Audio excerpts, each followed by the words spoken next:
કોઈ પણ ભેળસેળ વગરનું, કોઈ પણ જાતનું કંઈ કશું વગર આપણે આ પ્રોટીન પાવડર બનાવી લઈએ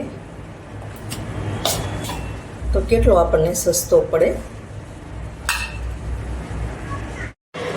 કેમ છો ફ્રેન્ડ? જય શ્રી કૃષ્ણ. હું કિરણ પાનસુરિયા, કિરણ કિચન સ્ટુડિયોમાં આપનું સ્વાગત છે. તો આજે આપણે પ્રોટીન પાવડર ઘરે જ બનાવીશું. તો બજાર કરતાં સસ્તો અને સારો કોઈ પણ ભેળસેળ વગરનો પ્રોટીન પાવડર બનાવીશું. તો આપણે એમાં પ્રોટીનથી ભરપૂર વસ્તુઓ હોય તેને બધાને શેકી અને મિક્સર જારમાં આપણે પાવડર બનાવી લઈશું. અને તેમાં આપણે દૂધમાં પાવડર મિલાવી અને દૂધ પણ પી શકાય છે. તો આપણે દૂધ બનાવતી વખતે તેમાં ખાંડ અથવા તો સાકર નાખી શકાય છે. નાખવી હોય તો એમના ભાવે તો એમના પણ પી શકાય છે, અથવા તો મધ નાખીને પણ ઘણા પીવે છે. તો જે રીતે તમને ભાવે એ રીતે પી શકાય છે. તો ચાલો આપણે હવે પ્રોટીન પાવડર બનાવીશું. આપણે બનાવીશું આજે ઘરે જ પ્રોટીન પાવડર. તો કઈ રીતે બનાવો તે હું તમારી જોડે શેર કરીશ. તો મારો વિડીયો લાઈક કરજો, શેર કરજો, ચેનલને સબસ્ક્રાઈબ કરજો, બેલ આઇકોન દબાવવાનું ભૂલતા નહીં અને કમેન્ટમાં લખજો મારી રેસીપી કેવી લાગી. ગેસ ચાલુ કરીશું. આમાં મેં 200 ગ્રામ જેટલી બદામ લીધી છે.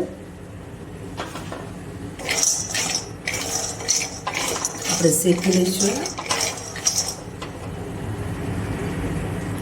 આપણે બદામ શેકાઈ દઈશું. આપણે એક વાસણમાં લઈ લઈશું. હવે એકદમ સ્લો ગેસ રાખી અને આપણે કાજુ નાખીશું.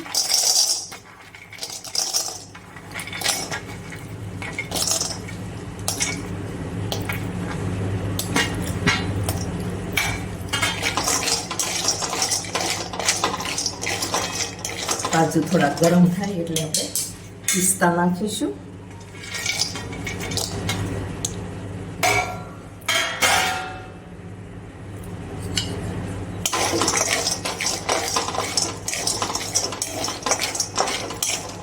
આપણે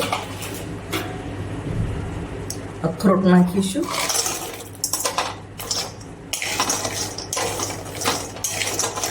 બધું મિક્સ આપણે શેકી લઈશું.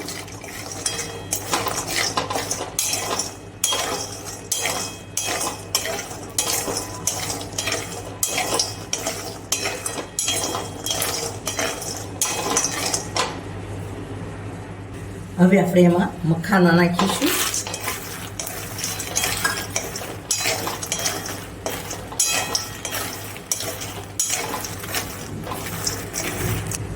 હવે આપણે આ બધું પણ બદામ નાખીએ બાઉલમાં લઈ લઈશું.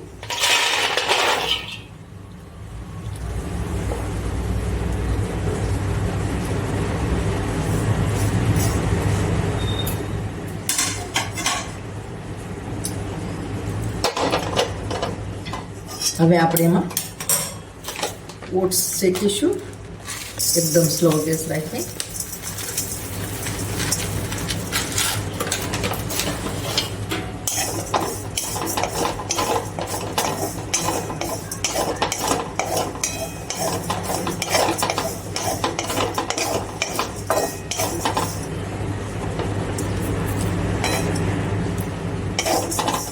હવે આપણે ગેસ બંધ કરી દઈશું. ઓટ્સ પણ એમાં મિક્સ કરી દઈશું.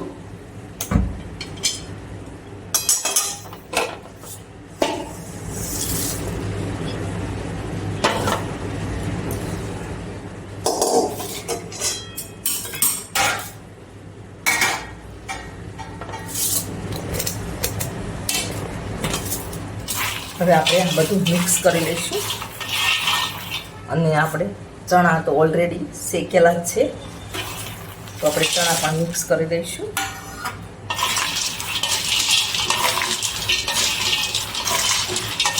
આમાં તમે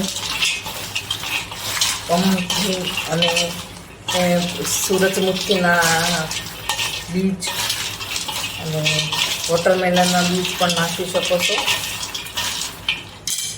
તો આપણે 5 મિનિટ ઠંડુ થવા દઈશું. હવે આ મિક્સર જાર લીધું છે, તો તેમાં આપણે જે બધી વસ્તુ શેકી છે એ આપણે એમાં પીસી લઈશું.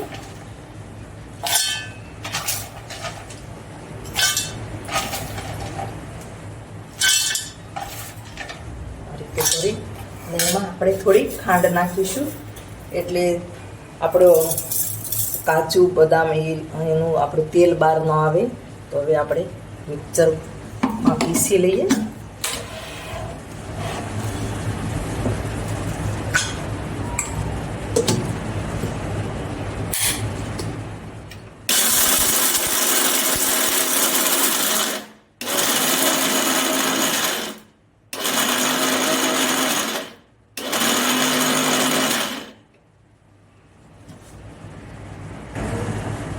હવે આપણે જોઈએ નીચે ઉતારે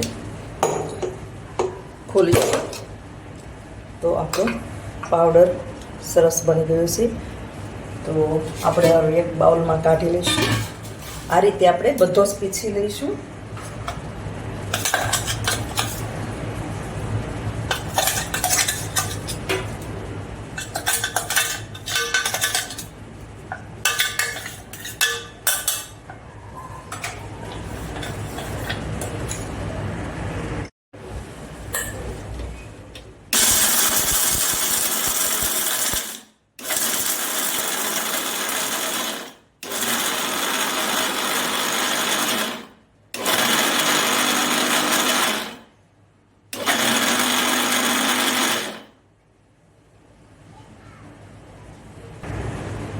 આપણે હવે બધો જ પાવડર બનીને તૈયાર થઈ ગયો છે, એ તમે જોઈ શકો છો.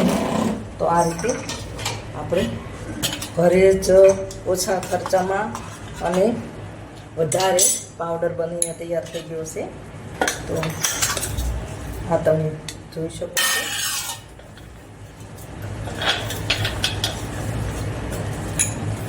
હવે આપણે આમાં મિલ્ક પાવડર નાખીશું. તમે મિલ્ક પાવડર ન નાખવો હોય તો તમે ખાંડ નાખી શકો છો, અથવા તો સાકર પણ નાખી શકો છો. તો આપણે આમાં મિલ્ક પાવડર નાખીશું, પછી બધું મિક્સ કરી લઈશું. તમે તમારી રીતે જેટલો નાખવો હોય એટલો નાખી શકો છો. ને આપણે 500 ગ્રામ પ્રોટીન પાવડર બહાર લેવા જઈએ આપણને 4,500 થી 5,000 રૂપિયા જેવું થાય છે. તો આપણા ઓછા ખર્ચામાં આ પ્રોટીન પાવડર બનીને તૈયાર થઈ ગયો છે. હવે આ આપણે જે પાવડર બનાવશે તે એક બોટલમાં ભરી લઈશું. તમે આને 6 થી 7 મહિના સુધી સ્ટોર કરી શકો છો. આપણે ઘરે બનાવેલું ભેળસેળ વગરનું, કોઈ પણ જાતની ભેળસેળ કર્યા વગર આપણે ઘરે જ પ્રોટીન પાવડર બનાવીએ તો આપણને સસ્તો અને સારો પડે છે.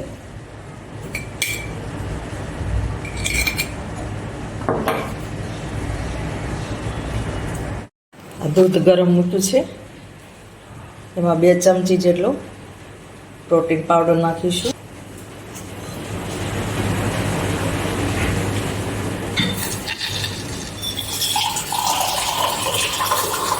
મિક્સ કરી લઈશું આપણે.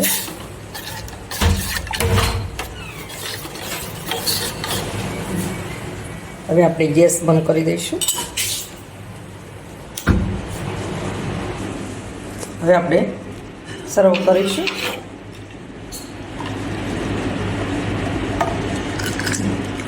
તો આપણું પ્રોટીન મિક્સ પાવડરવાળું દૂધ બનીને તૈયાર છે.